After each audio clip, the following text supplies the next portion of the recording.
Olá, turma. Tudo bem com vocês?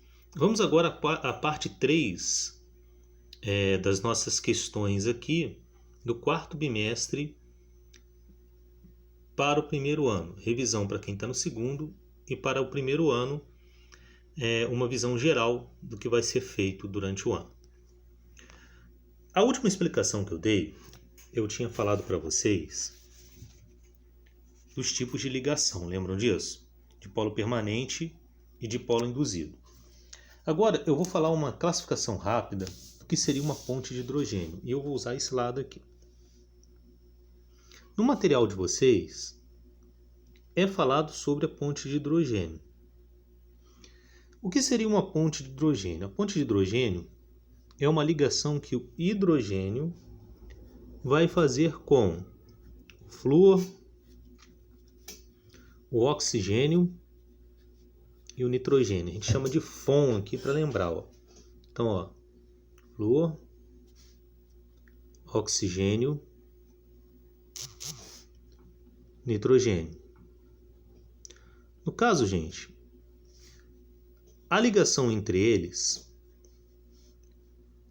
vai ocasionar a maior de todas as interações, que é a ponte de hidrogênio ou ligações de hidrogênio.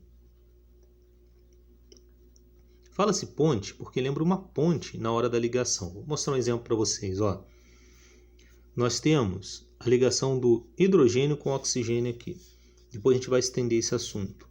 Quando você vai fazer uma interação entre moléculas de água, vocês vão sempre pegar aquele que é o negativo, o oxigênio.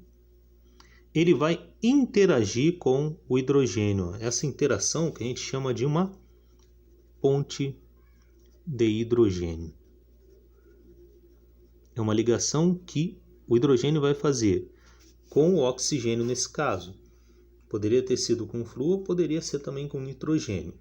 Tem os exemplos na apostila. Essa aqui eu acredito que seja a mais tranquila de todas. O que a gente precisa saber no momento? Se o hidrogênio estiver ligado sozinho, com flúor, oxigênio e nitrogênio, a ligação vai ser uma ponte de hidrogênio. E a ponte de hidrogênio, se você for levar em consideração força, que vai ser o que eu vou colocar aqui, você vai pegar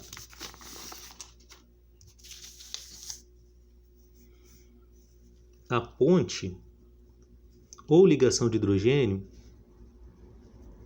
vai ser a mais forte delas.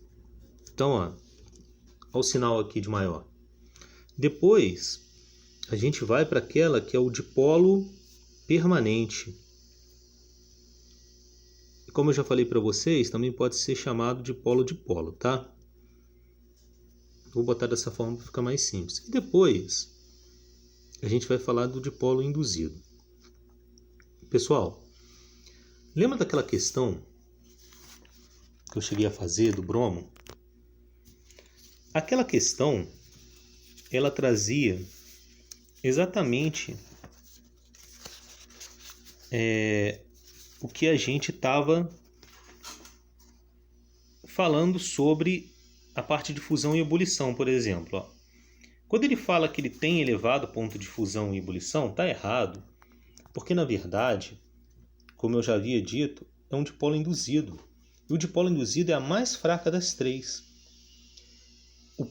O elevado ponto de fusão e o elevado ponto de ebulição tem a ver com a força que tem das interações. Então, quem teria o elevado ponto de fusão? As pontes de hidrogênio, que são as mais fortes, tá? Vocês vão notar aqui, que eu fiz a observação que as moléculas do bromo não são dipolo-dipolo, são dipolo induzido. Por quê? Porque elas só fazem interação entre o bromo, no caso, né? Um bromo e outro bromo, e vai ter essa interação com outro BR, que no caso vai ser um BR2. Estou fazendo de forma diferente para ficar mais fácil de entender. BR2, BR2. Eu botei aqui um R de forma diferente para a gente entender que são duas moléculas que são iguais em composição, mas que estão representadas como uma interação. Olha que interação que tem. Tá? Nesse caso, nenhuma das duas vai ser positiva ou negativa, pela explicação que eu disse lá sobre as ligações covalentes. Tá? Aí uma vai ter que virar positiva, a outra negativa. Por isso que é chamado dipolo induzido. Então essa é a explicação. Ó. A solução de bromo em tetracloreto de carbono não conduz corrente elétrica porque ambas são apolares.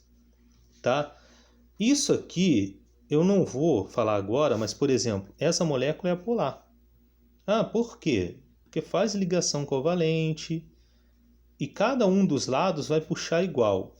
Para esse momento, o que vocês vão precisar entender é, bom, essa B aqui é que está correta porque as outras estão todas erradas, tá? Mas o que a gente precisa entender é, tanto o bromo como o tetracloreto de carbono não conduz corrente elétrica porque ambos são apolares, tá? Essa é a observação que eu posso fazer no momento para vocês, que a gente vai estender mais para o futuro. Daqui a pouquinho eu volto com a parte 4, que a gente vai falar justamente sobre essas questões. Por essa explicação, já dá para fazer essa questão. Ó. Olha o bromo aqui. Ó. É até interessante, o bromo já entrou aqui. Já sabemos que é uma interação de polo induzido. Tá? Aí depois eu vou explicar novamente sobre cada uma das interações. Grande abraço!